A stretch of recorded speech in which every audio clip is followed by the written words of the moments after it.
economic and racial segregation. According to the New School, last year, 40% of New York City kindergartners enrolled in schools outside their neighborhood zone with the hope of bridging the gap and getting an equal chance at success. It's all part of the city's school choice program that allows students and parents to choose which schools to attend. And since 2004, thousands of children have switched from low to high-performing schools. Now, Mayor de Blasio is pushing to end the specialized high school admissions test that has served as the golden ticket into these elite institutions. But as students aim for a brighter future, what happens to the schools and communities they leave behind? As part of our Chasing the Dream initiative on poverty and opportunity in America, we're taking a look at a new program called Teens Take Charge, dedicated to elevating the students' voices. Jack Ford sat down with the program's facilitator, Taylor McGraw, and its media communications leader, Dulce Marquez, and he began the conversation by asking how the program got its start. So I was originally a school teacher in New York City and recognized pretty early on that there was a real problem in that the students that I was teaching didn't really have much of a voice in their education and the policies that were affecting them. And so after I finished teaching, I decided I wanted to change that.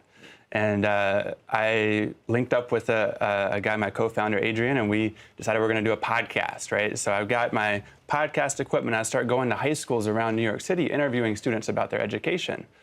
As I was doing that work, the students that I was talking to said, "Hey, Taylor, this is cool and all, but we want to do more than a podcast. We want to tell people about this in person." And so about 6 or 8 students linked up, and they decided to plan an event. And along the way, they're like, "Oh, we should have a name." And then one of them said, "We could be Teens Take Charge." And that was how it started. That was about a year ago. How has the group grown then? You talked about how it's expanded in terms of its mission, what it's doing, but how about just in terms of size, the number of teens participating? So like I said, we had about 6 or 8 in that original group. Now we have more than 30 students who are in some form or fashion involved in Teens Take Charge. And when we have events, we have upwards of 300 people at those events. So, Dulce, how did you get involved with the Teens Take Charge program? So I'm part of SEO Scholars. It's a academic programming. It's an 8-year academic programming for students who are low income or define themselves as low income. And technically it helps you graduate college, not only graduate high school, but college.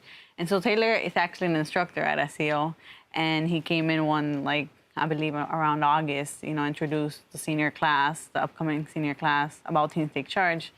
And I became interested when he first said, New York City had the most segregated public school system in the whole country, And I believe he started off by saying, which, state has it? He asked that question. Sure, tossed it out.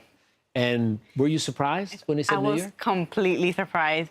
I mean, you're kind of born into the system, and so you don't really, take a step back to look at it. And so when he said that, it was just like a blind off thing. And so I knew I had a lot of commitments during that time, but I said, somehow I have to get involved.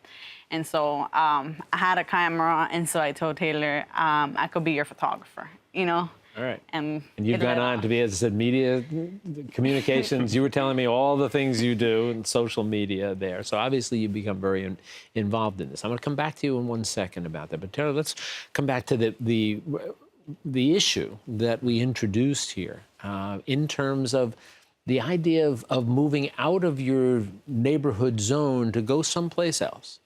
And in theory, it sounds like it's a marvelous opportunity. Find a better school environment for your children and children for themselves.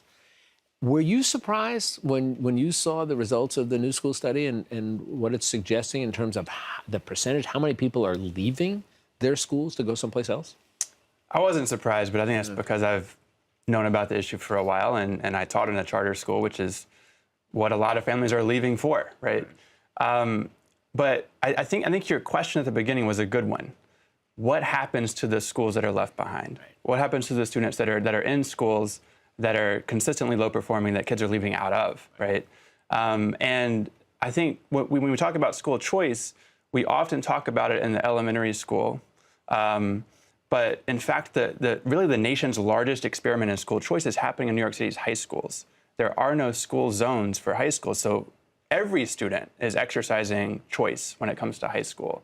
Now, high schools, a number of the high schools, correct me if I'm wrong, but a number of the high schools are also have an academic and success component to get in. Testing gets you into certain places. Let me talk with you about, how about your schools? Through grammar school and even through high school. You're a senior, you're going to graduate. What did you see in terms of the racial mix of your schools as you were growing up? So I belong to what you may call a zone school because I only live like 10 minutes away from, I walk to school every day. And most of the students that go to my school are they look like me. You know, they're Latinos and African Americans. And for me, it wouldn't be a problem if I didn't feel like the resources or the opportunities are very limited.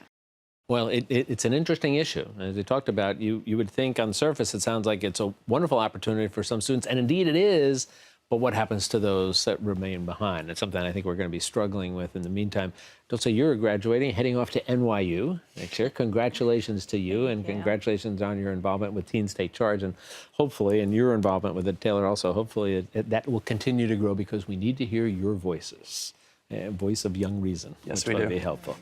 Thank you for both of us, and you both be well. Take care. Thank you so much. Thank you.